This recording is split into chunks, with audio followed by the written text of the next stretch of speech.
I'm on a mission to reach my first 1,000 subscribers, and I need your support. If you love movies, reviews, and great stories, hit that subscribe button and join me on this journey. Thank you. Large stones the size of fists unexpectedly fell onto the streets of Tokyo. If someone were to be struck by one, they would die instantly. In New York sky, 3 enormous tornadoes suddenly appeared. Regardless of how sturdy a building is, it would be sliced in half by these tornadoes. Along the New York harbor, waves almost 100 meters high surged violently with immense force. A massive, freezing storm was approaching, instantly freezing the nearly 400-meter-tall Empire State Building. The civilization we take pride in seemed unable to withstand nature's might. All these disasters had been predicted. That day, Jack, a meteorologist, was leading his colleagues in collecting samples on the Antarctic ice shelf when the ice around the drill suddenly cracked. Before his colleagues could react, he and the drill fell in. Fortunately, Jack and his team managed to rescue him just in time. Otherwise, he would have plummeted into an endless abyss along with the drill. Upon realizing that an important sample was left on the other side of the crack, Jack jumped over without thinking. However, when he hugged the sample and turned back, he noticed that the crack had expanded significantly. Despite his colleagues' warnings, Jack held onto the sample and jumped back. Just as he handed the sample to his colleague, the ice beneath him suddenly broke apart. The crew used a pickaxe to break into the wall. He was fortunate to escape with his life. And it wasn't until his colleagues pulled him up that they noticed the enormous crack extending to the horizon. A few days later in New Delhi, India, a global conference on climate change was taking place. As a leading meteorologist from the US, he likely spoke at this event, presenting data indicating that due to greenhouse gas effects, ice at the poles is gradually melting. This would disrupt the warm ocean currents in the North Atlantic, potentially altering their flow direction, which could lead humanity to face another ice age in 100 to 1,000 years if measures are not taken now, putting future generations at risk. This theory has been largely dismissed by world leaders, who consider the idea that greenhouse gases could trigger an ice age as mere fabrication. The US vice president was among the first to criticize the notion, insisting that economic development should be the top priority and discouraging any panic. Ultimately, Jack's plans were not taken seriously, and as the conference concluded, he stepped out of the meeting room only to be approached by an unusually distinguished elderly man. The old man expressed admiration for Jack's theory, and after introducing himself, Jack recognized him as Dr. Terry, a leading expert in marine climate studies, who runs a research institute in Scotland. There's global ocean monitoring data, but while the staff were distracted by a football game, an alarm suddenly sounded. This alert came from observation point 4311 on the J coast, which recorded an unexpected temperature drop of 13 degrees due to the area's harsh weather conditions throughout the year. The observers assumed there was a malfunction in the equipment and paid little attention to it. Meanwhile, the streets of Tokyo were crowded despite the meteorological agency issuing a storm warning. The Japanese people had grown accustomed to such alerts and continued with their routines. Suddenly, a massive chunk of ice fell onto a car, creating a loud noise that caught everyone's attention. However, before they could react, large hailstones began to fall like rain, killing those who couldn't find shelter instantly. Nature had mercilessly displayed its power. That night, someone was so occupied that they didn't realize their son Sam was about to leave for New York. To make up for it, despite being busy with numerous tasks, he made an effort to drive Sam to the airport. Sam was not only handsome, but also very intelligent, aside from being a bit shy and quiet. He had a fear of heights and flying. Lately, the weather had been erratic, even visible from space. Soon after, Sam boarded the plane, and even though his crush was sitting next to him, he couldn't hide his fear. Just then, the aircraft started to shake violently. Thanks to the quick response of the flight attendants, disaster was averted. Sam was struck by a food cart during the chaos, gripping Laura's hand tightly. It wasn't until the plane stabilized and Laura reminded him that he shyly let go of her hand. Just as Sam and the others disembarked from the plane, a strange phenomenon appeared in the sky. A number of birds were flying south, indicating an impending crisis. The animals at the zoo also sensed something unusual. They began to move restlessly. Meanwhile, heavy snow was falling at the observation station in Scotland, where a warning buoy was flashing red on the computer. As the doctor and his assistant were trying to comprehend the situation, the red light on a third buoy also lit up, signaling that this was no ordinary incident. It indicated that extreme weather changes were imminent. That night, as thunder rumbled, Jack received a call from the doctor. The doctor informed Jack that the area he was monitoring included the warm ocean current WAFCHAM, which was experiencing a drastic temperature drop. This meant that the WAFCHAM current in the Atlantic had suddenly vanished. The theory he had presented in India was now becoming a reality, and even Jack was surprised by how quickly the chain reaction caused by the disrupted current was unfolding. The doctor was in a hurry because he had a wealth of data from global observation points, which allowed him to develop a climate prediction model. But he lacked certain crucial information. Which computer is powerful enough to handle this massive amount of data?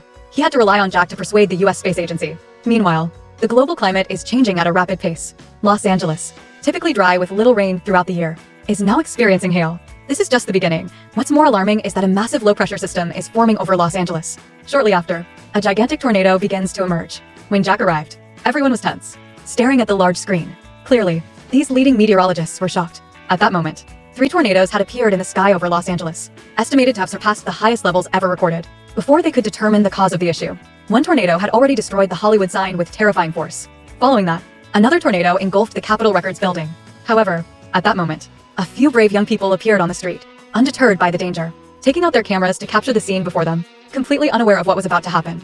Soon after, two tornadoes in the sky coincidentally merged into one, forming a super tornado even more powerful. Instantly, the entire sky was shrouded in dust and debris, with countless cars being tossed around the streets. The tornado seemed intent on destroying everything in its path, targeting the towering steel buildings that were once a source of pride. The country is now caught in a whirlwind. This level has collapsed like blocks of toys. There are still small people on the ground. In the storm, they are no different from ants. The citizens who were just watching are now panicking and fleeing in chaos. However, a reporter nearby remains steadfast at his post to gather breaking news. He risks reporting live next to the tornado, reminding people through the camera to evacuate quickly. Behind him, a large metal sheet has been swept away. At that moment, an employee working overtime in the Capitol Records building feels a violent tremor as he pulls back the curtains, and the sight before him terrifies him to the point of forgetting to run. Meanwhile, a security guard outside, engrossed in music, only realizes something is wrong when he takes off his headphones and slowly approaches the door, just realizing he narrowly escaped death. After the tornado wreaks havoc, silence returns. Heavy and eerie, the building has been torn in half, and the city of Los Angeles lies in ruins, while the super tornado in the distance continues to consume everything. At this moment, one half is bright, and the other half is dark. The distant tornado and the nearby wreckage create a stark contrast. However, this is just the tip of the iceberg in this disaster. The important figures are just beginning to feel anxious, including the president. An emergency order was issued to halt all flights nationwide, meaning everyone will be stranded, including Sam, who is in New York. In another location, Naka is chaotic. Previous computational models are entirely ineffective against such a tornado. Not only the US, but also Canada and Australia are currently being ravaged by storms. The only thing that can be monitored now is an unprecedented low-pressure cloud forming over Siberia. All leading scientists feel powerless at this moment. Jack expresses his perspective that melting ice is causing seawater density to become balanced, disrupting the ocean current circulation. The attending experts understand his point, but they do not believe that recorded phenomena could happen again. This is just the beginning, and if immediate research is not initiated, conditions will worsen. Ultimately, he receives government support, gaining access to supercomputers and quickly forms a climate change simulation team. It's crucial to race against time to study the storm's trajectory, so despite staying up all night, he cannot afford to be careless as this involves the survival of humanity. Soon after, the research team obtains predictive data indicating outcomes even worse than they had anticipated regarding the climate in the near future. The Earth will continue to deteriorate, facing a significant climate change in just 3 to 6 weeks. The next ice age is approaching. A report of their findings was shared with the vice president, suggesting he ordered the evacuation of all residents in the north. However, the vice president showed little concern. If they're wrong in their predictions, the consequences could be unpredictable. Amidst the busyness, Jack called his son Sam, informing him that all flights had been canceled. Jack urged Sam to quickly catch a train home. Sam agreed verbally, but when he glanced at Laura beside him, he hesitated. Although he had been looking forward to this trip for a long time, his focus was not on the competition. The only one, rather. It was on Laura. Meanwhile, in the UK, a snowstorm had ravaged for an entire day and night. The situation in Northern Europe was particularly severe, with an unprecedented storm forming, bringing temperatures within the eye of the storm down to over -100 degrees. Governments began evacuating their leaders, while remote observation centers were left out of considerations. At this moment, a fleet from the Royal Air Force was en route to Balmoral Castle for the royal family's evacuation. Visibility was nearly zero in the storm, but suddenly the surroundings brightened for the pilots. They thought they had successfully navigated through the storm, unaware they had entered the eye of it. Moments later, the windshield of their aircraft, the helicopter suddenly froze, and the flight system emitted a warning. The fuel line immediately froze as well, and eventually, the engine stopped working.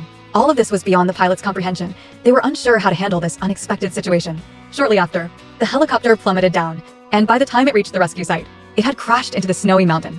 The surviving pilot opened the cabin door to check, but the cold air rushed in like invisible ghosts. In an instant, he exhaled and was frozen solid. Meanwhile, in New York, heavy rain persisted for 3 days and nights, causing the city's drainage system to fail. At this moment, Sam remembered his father's advice and urged his classmates to quickly board a ship to leave. However, as soon as they stepped outside, they realized it was too late. All roads in the city were congested, and water levels continued to rise. In some areas, the water nearly reached waist height, completely paralyzing road traffic. Animals at the zoo began to panic. If the water kept rising, they would surely perish. Fortunately, a few wolves managed to escape when a fallen tree crushed their enclosure, allowing them to slip through the gap. Being the son of a meteorologist, Sam immediately recognized the need to find higher ground for shelter, such as the public library. New York on the main avenue is the most ideal refuge where people hurriedly wade through the water to get there. At that moment, a homeless man saw the crowd rushing towards the library, and he decided to take his dog along to see what was happening. However, as soon as he entered, the security guard turned him away, citing the no pets policy. The bus driver, fearing danger, refused to wait for passengers. Nevertheless, when someone offered a high price, he chose to take the risk and started the vehicle. The multifaceted nature of humanity became evident in the face of disaster. Eventually, Sam and her friends reached the library's entrance. On the way, Laura was cut on the leg by a piece of metal from a vehicle. Before she could assess her injury, she heard a desperate cry for help behind her. Turning around, she saw a mother and child trapped in a car. Laura, being kind-hearted, immediately decided to rescue them. unaware that towering waves were rising along the coast, approaching with terrifying force. Even the towering Statue of Liberty was submerged in an instant as the tsunami struck the city. In a blink, humanity appeared insignificant against it, and countless people who hadn't managed to escape were engulfed. The traces of civilization created by humans seemed fragile and vulnerable against nature's might. When Sam turned back, she realized Laura was still behind, having successfully rescued the mother and child. When suddenly the mother screamed about her passport, she was still in the car, so she turned back to retrieve her passport, completely unaware of the wall of water created by the tsunami right in front of her. Fortunately, Sam noticed this dangerous situation just in time and without hesitation ran straight to Laura, pulling her back. In the end, both managed to escape into the library. The lucky survivors who made it to the library were few and far between, while those who couldn't find shelter on the streets were buried beneath the ocean's depths in an instant. The floodwaters submerged all of New York City. However, at that moment, the disaster was not over at the Marine Observation Station in Scotland. Doctor finally received the climate model drawn by the debris. A powerful storm had pulled down all the cold air from the troposphere, causing the formation of a storm eye with extremely low temperatures of -100 degrees. The situation worsened with the addition of 2 superstorms over Canada and Siberia, indicating that 2 more super typhoons would appear in the future. The ongoing catastrophe was becoming progressively more devastating, as the cold air in the troposphere would be dragged down to the Earth, forcing humanity to face a completely new ice age. And this time, it would arrive sooner, within just 7 to 10 days. Inside the library, the survivors were terrified and confused, unaware of where the disaster had originated or how things were in other locations. Due to the flooding, all communication devices in the area lost signal, leaving everyone feeling as though they were stranded on a remote island. The outside world is enveloped in a sense of despair. The entire library is shrouded in this atmosphere. Sam was informed by the librarian that there is an old telephone located between the 1st and 2nd floors. Its signal is provided by a wire, which might still be operational. Without hesitation, Sam jumped into the frigid water, feeling his way towards the phone. He bravely dialed his father's number, ignoring the risk of being submerged. Fortunately, the call connected, and he could hear his son was safe. His father finally sighed with relief, explaining that ever since the series of events began, he had been so focused on studying climate patterns that he hadn't checked on Sam's well-being. However, he didn't have time for further conversation and hurriedly advised Sam to stay indoors and gather any burnable materials for warmth because if a storm hit, one could freeze within seconds. Rubbish promised to rescue Sam, but before he could receive a response, the floodwaters overwhelmed him. Laura, standing nearby, anxiously awaited Sam's return, but he was still missing. Just when she feared the worst, Sam emerged from the water. Though the cold made him shiver uncontrollably, Laura quickly found him a dry outfit and removed her jacket to help warm him using her body heat. Once Sam recovered a bit, he looked for clothes in the library to share with others hiding there, trying to ensure no one suffered from hypothermia as temperatures continued to drop and the seawater began to freeze while snow fell. In the sky, the dog beside me suddenly lay down on the ground and barked loudly. The peaceful atmosphere was interrupted by a strange booming sound that startled everyone in the library. Cautiously, they approached the window to see what was happening, discovering that a massive Russian ship had been washed ashore. However, there were no survivors on board, highlighting how harsh the outside environment had become. At this moment, at the observation station in Scotland, the supply of diesel was about to run out. Dr. Terry took out a bottle of Mount Eye liquor he had saved for decades and raised a toast with his loyal assistants who were always by his side. With no other way to escape, all they could do was enjoy these final happy moments. As another night passed, the floodwaters in New York City receded, giving the streets a different appearance. The temperature dropped, causing the sea to freeze quickly, and the surface was covered with a thick layer of snow. A man named V woke up early and shared this news with others. Some people were seen pulling their luggage, all evacuating southward. Noticing this, the people in the library hurried to pack their belongings, trying to make the most of their time to get to safety. However, Sam understood that this was a suicidal choice since his father had warned him to stay indoors. He knew a more severe snowstorm was approaching, and if he ventured outside, not only would he not get far, but he could also lose his life. The police officer in charge hopes that he can keep everyone calm. If not, when the storm passes through New York, no one will survive. However, the officer is dismissive, believing that the snow outside will only get deeper, and he claims that Sam is just a cowardly fool for going out in search of hope instead of staying here to endure the cold and hunger. This stubborn ignorance has influenced many people. Even though Sam insists that his father is a meteorologist, the words of a boy are not convincing enough. Still, many choose to follow the officer outside, leaving only a few rational individuals behind. Those leaving the building are lives that are slowly fading away. As the number of people decreases, the temperature in the library suddenly drops. The librarian leads everyone to the director's office, which has a large heater, and fortunately, there's plenty of fuel available. In response to Sam's plan to burn books for warmth, both the librarian and an elderly scholar immediately object. However, in the face of harsh cold, survival takes precedence, so they must reach a compromise. After a lively discussion, everyone agrees to burn worthless books, such as those on tax law and economics that have no practical value. Soon, flames ignite, providing warmth and a sense of safety. Sam leads his friends to break the vending machine. At this moment, both the temperature and food are ready to confront the frigid air that is sweeping through. However, just then, Sam's classmate expresses his discouragement, believing that the current situation is too dire and he certainly won't take the risk of coming here. In contrast, Sam remains very determined. He understands his father's character. Whatever his father says, he will certainly follow through. Meanwhile, somewhere else, His father is packing his belongings. He has always had little time for his son due to work, but this time he is resolute. He instructs his assistant to prepare supplies for the polar region and to head to New York, 400 kilometers away, to rescue his son. Just as he is about to leave, his superior suddenly stops him because the president has requested an immediate briefing on the situation. He is called into a meeting to address the looming superstorm, which is expected to last from 7 to 10 days. When it's all over, the entire northern hemisphere will be covered in ice and snow. He draws a red line on the map for everyone to see, indicating that those below the line must evacuate south quickly for a chance at survival. Unfortunately, most people above the red line will have no opportunity to evacuate. Stepping outside the room would freeze them instantly. All of this results from the vice president's poor decisions. The important figures present look on with disbelief, and the vice president desperately tries to rectify his mistakes by rescuing those above the line. Red. Yet the senior officials nearby clearly favor garbage more. If they had heeded his advice earlier, how could they have found themselves in such a dire situation today? The government is finally starting to take action by evacuating people in the south. In an instant, a large number of refugees heading south were halted at the US-Mexico border. Americans never expected that there would come a day when they too would become illegal immigrants. People are disregarding barriers and crossing illegally under these catastrophic circumstances. The law seems to have lost its grip. After finishing the report, Garbage hurriedly left, intending to go alone to rescue his son. But two colleagues from the survey team decided to accompany him and lend a hand. Together, the three of them completed numerous challenging tasks, like brothers facing life and death. Therefore, this time, the two wanted to stand by Jack's side as well. Jack didn't engage in many polite exchanges. Years of mutual understanding meant that a single glance spoke volumes more than words. However, as they approached their destination, the path ahead was blocked by thick snow, and visibility was diminishing. In this situation, driving became increasingly perilous, prompting Garbage to decide that everyone should exit the vehicle, carry their equipment, and proceed on foot. This was akin to their previous exploration missions, with 150 kilometers left to New York. Heavy snowfall obscured the sky, and the snow on the ground reached several stories high. This led them to make wrong turns and encounter many unavoidable troubles. They also ran into difficulties in the snow, alongside those who had left the library, most of them facing challenges as well. They all froze to death in their sleep.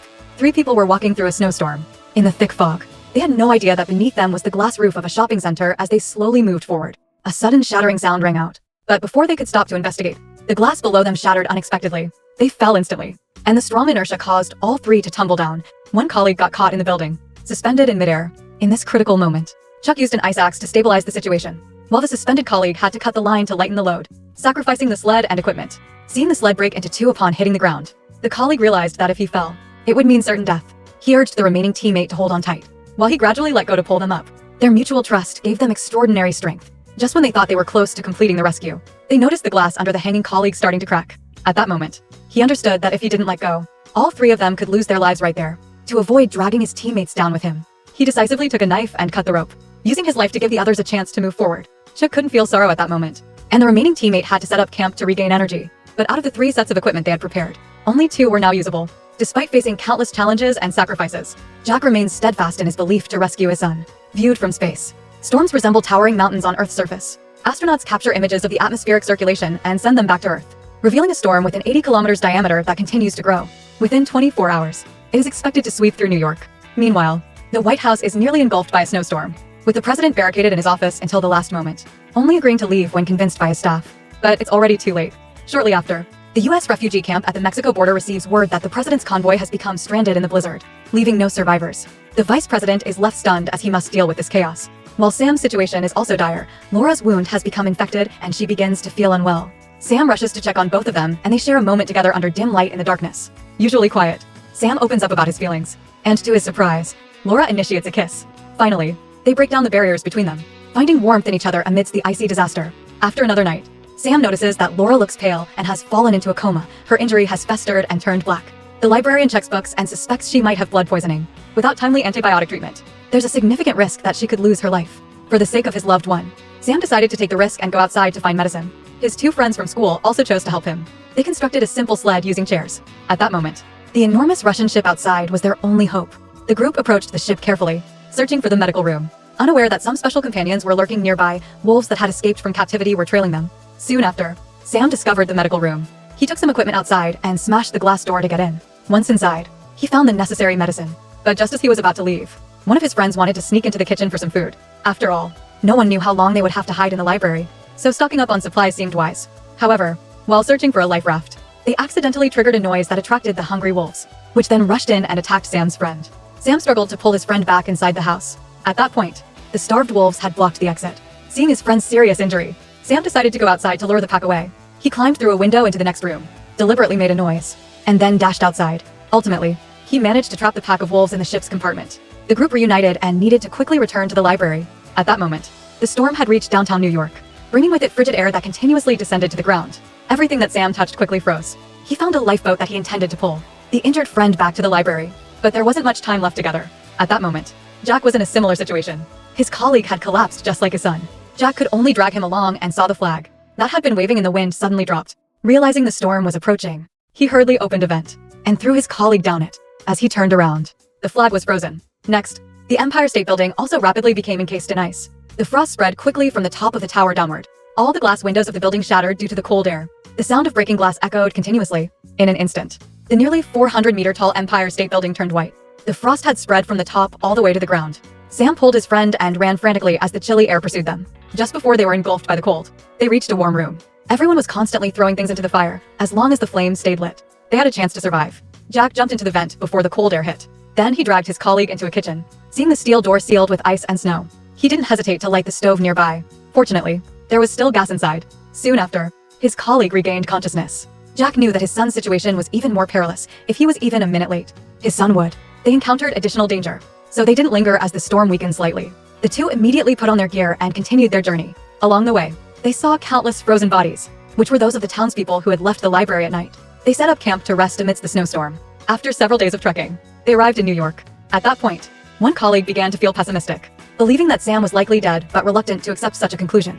He vowed to search for his son at the library before seeing his body, keeping his promise. After experiencing a significant environmental change, everything seemed to settle down. The astronauts noticed that the storms on Earth were gradually dissipating, indicating that this disaster might soon be over. The following morning, they crawled out of their tent and finally felt the long-missed warmth of sunlight. Now, they had the opportunity to see the entirely new world in front of them. A massive ship stood tall before them. The vibrancy of New York was gone. All they could see was a blanket of white. It became clear just how terrifying the forces of nature could be. Although it was still quite cold, it at least signified that the dawn of victory was approaching. They crossed paths with the frozen Statue of Liberty, which was now covered in ice. Several large ships were partially submerged, leaning awkwardly beneath the thick layer of snow and ice, remnants of what they had once been. The numerous corpses in the scene all illustrate the terrifying destructive power of nature. Jack feels that he is getting closer to his son. Shortly after, they arrive in a snow-covered area. His colleagues check the coordinates and find that the library is right beneath them, but snow has covered the place. Jack persists in his desire to rush up to a higher spot to get a better view. He notices several windows open behind him and they crawl in through one of them. As soon as Jack steps inside, he gets an uneasy feeling. At that moment, the library resembles a silent ice dungeon, cold and eerie. No matter how loudly he calls out, there is no response. Just when he fears that his son is in trouble, he suddenly sees a faint light shining through a door. Anxiously, he opens the door and finds the people who had not left before. They are all safe, including his son Sam. After much hardship, the father and son finally reunite, embracing each other. Jack has kept his promise to save his son, and the warmth between them is enough to dispel the coldness. Meanwhile, elsewhere, the vice president has taken over as president, and the director of the Meteorological Bureau is reporting the situation to him. Many survivors exist in New York. The vice president finally reflects on his actions and quickly dispatches rescue teams to save survivors everywhere. Everyone remaining in the library is rescued as they sit together. The airplane looked down at the city below them. They discovered that they were not the only survivors. On each skyscraper, there were fortunate residents who witnessed their son and close girlfriend together. The corners of their mouths had blossomed into bright smiles after being cleansed by the storm, making the earth seem purer than ever. The Day After Tomorrow is an American disaster science fiction film directed by Roland Emmerich, featuring actors Dennis Quaid and Jake Gyllenhaal. It was released in 2004 and remains a classic in the disaster film genre, providing viewers with a visual feast. However, the core content of the film goes beyond just its themes and special effects of floods, tornadoes, and blizzards. These elements have now become reality. What if tomorrow's temperatures don't drop drastically like they did the day before? The Earth's resources are finite, but human greed knows no bounds. In the face of natural disasters, humanity appears small. Yet after such catastrophes, people return to their previous ways, wasting resources and severely damaging the environment. Nature will adjust in its own manner, which could very well be catastrophic for humanity. The film serves as a warning to us today, as our natural environment continues to deteriorate. What we can do is cherish nature and protect our shared Mother Earth, while certainly learning to conserve resources and remain vigilant against potential dangers. We should not remain indifferent or ignore the situation. Natural disasters can be seen as a nurturing mother. However, on the other hand, it can also be a ruthless killer. No one knows when the end of the world will come. We cannot just be temporary environmental protectors. After watching a film, we must take practical actions. We need to cherish every environment we live in. Only then can we hold on to hope for tomorrow and be prepared to face the distant and mysterious future. Today's story comes to an end, but the journey of exploring great movies continues. If you enjoyed this content, don't forget to hit subscribe and turn on the notification bell so you won't miss any exciting upcoming videos. Also, leave a comment sharing your thoughts on the movie. Your support is the biggest motivation for me to create even more quality content. See you in the next video.